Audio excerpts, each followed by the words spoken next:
Everyone tells you to read Rich Dad Poor Dad if you want to build wealth. I'm a DBA dropout who spent years doing doctoral-level business research, and I'm about to show you 5 books that actually use data and real research to prove why the traditional path is broken. These books convinced me to drop out and invest $100,000 in real estate instead of finishing my doctorate. But here's what makes this different from every other book recommendation video you've seen. I can actually compare these insights to years of academic research because I lived in both worlds. I spent countless hours in libraries, wrote research papers, analyzed case studies, and sat through doctoral seminars. And these 5 books taught me more about building actual wealth than my entire DBA program. By the end of this video, you'll understand exactly why I walked away from academia and why I'm about to risk my entire financial future on real estate. First of all, The Case Against Education by Bryan Caplan. This guy is a doctoral economist at George Mason University, and he spent years researching whether higher education actually creates value or just signals intelligence. Now, as someone who was deep in a DBA program, this book hit me like a ton of bricks. Caplan's research shows that most of what you learn in doctoral programs has zero impact on your actual productivity in business. It's just expensive signaling that you can research and write dissertations. Here's the crazy part. I was living this every day. I'd spend 12 hours writing a literature review on strategic management theory, knowing full well that none of it would help me make better business decisions in the real world. Caplan breaks down the economics of education and shows that the massive time and money investment only pays off because employers use degrees as a lazy screening mechanism. When I calculated my opportunity cost, the 3 to 4 years I'd spend finishing my DBA, plus the $80,000 in additional costs, I realized I could invest that time and money directly into real estate and probably achieve better returns. This book made me question whether I was actually learning valuable skills or just jumping through increasingly expensive hoops. Next, Anti-Fragile by Nassim Taleb. This book completely changed how I think about risk and career planning. Taleb shows how some things get stronger from stress and uncertainty, while others break. Traditional academic careers? They're incredibly fragile. One budget cut, one university restructure, one shift in academic trends, and decades of work can become worthless.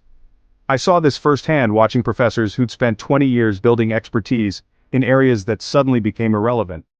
But real estate? It's anti-fragile. Economic uncertainty often drives people to hard assets.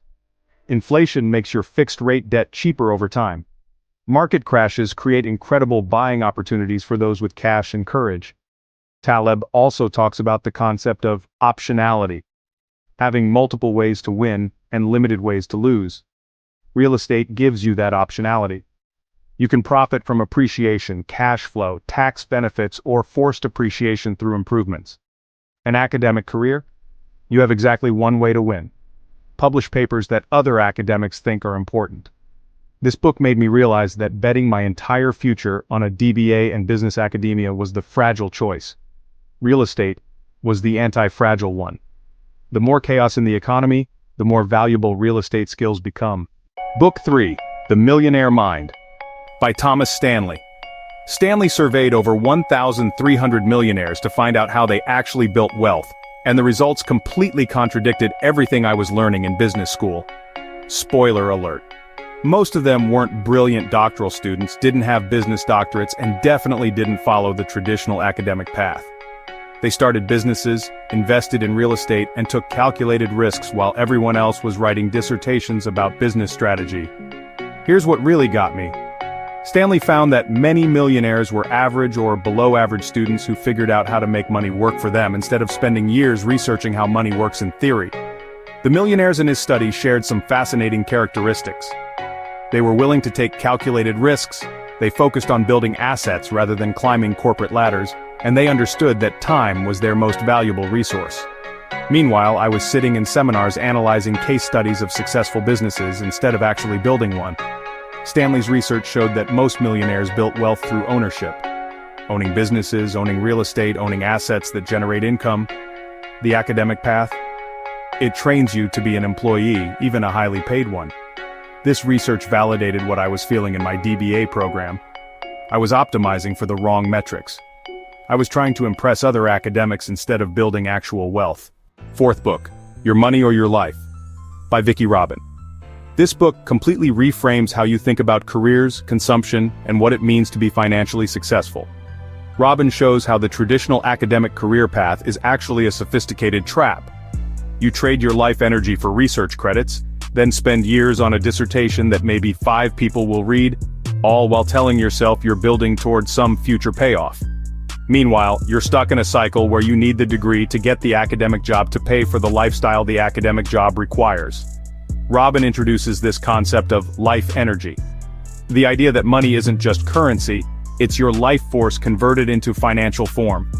When I calculated my actual hourly rate as a DBA student, including all the unpaid research, dissertation work, conference prep, teaching responsibilities, and administrative tasks, I was making about $2 per hour. $2 per hour for someone with years of business education and experience. That's when the trap became obvious. Robin also talks about the enough point. The amount of money you actually need to live well versus the amount the system tells you to pursue. I realized that instead of spending 4 more years earning a DBA to maybe get a $80,000 academic job, I could invest $100,000 in real estate and potentially generate more passive income than that salary. This book taught me that financial independence isn't about having a prestigious degree. It's about having assets that work for you while you sleep. Last book, Thinking Fast and Slow, by Daniel Kahneman. Kahneman won the Nobel Prize for his research on behavioral economics and decision-making, and this book explains why smart people make terrible financial decisions. The key insight? Most of our financial decisions are driven by cognitive biases, not rational analysis. The traditional academic path feels safe because of several psychological traps. Loss aversion makes us afraid to abandon sunk costs, social proof makes us follow what other smart people are doing, and the planning fallacy makes us underestimate how long degrees actually take to complete and pay off. But here's the kicker. Kahneman shows that what feels safe is often the riskier choice because you're putting all your eggs in one basket. Think about it.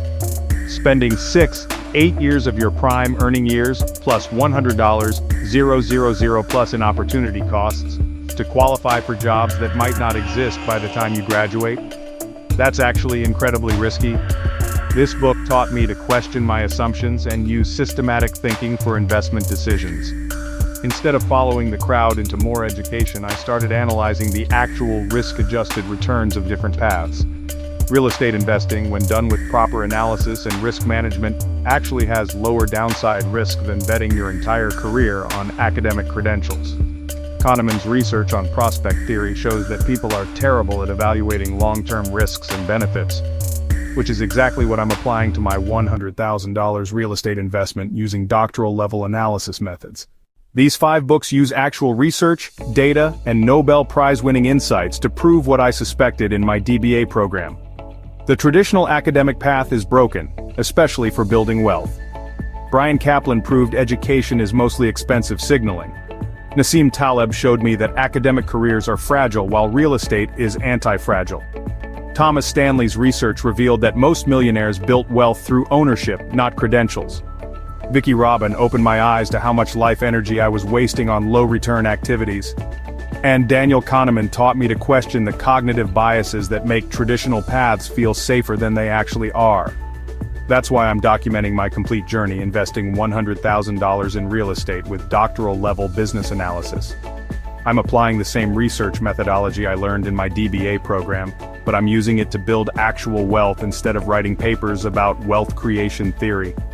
Over the next few months, you'll see me analyze properties, evaluate markets, assess risks, and make investment decisions using the same systematic approach I'd use for academic research. Except the results will be measured in dollars, not citations. All these books are linked below. Start with The Case Against Education if you're questioning the academic system like I did.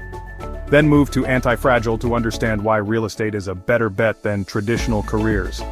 Subscribe to follow my real-time investment journey where I'll prove whether these books are right, and whether a DBA dropout can build more wealth through real estate than through finishing a doctorate.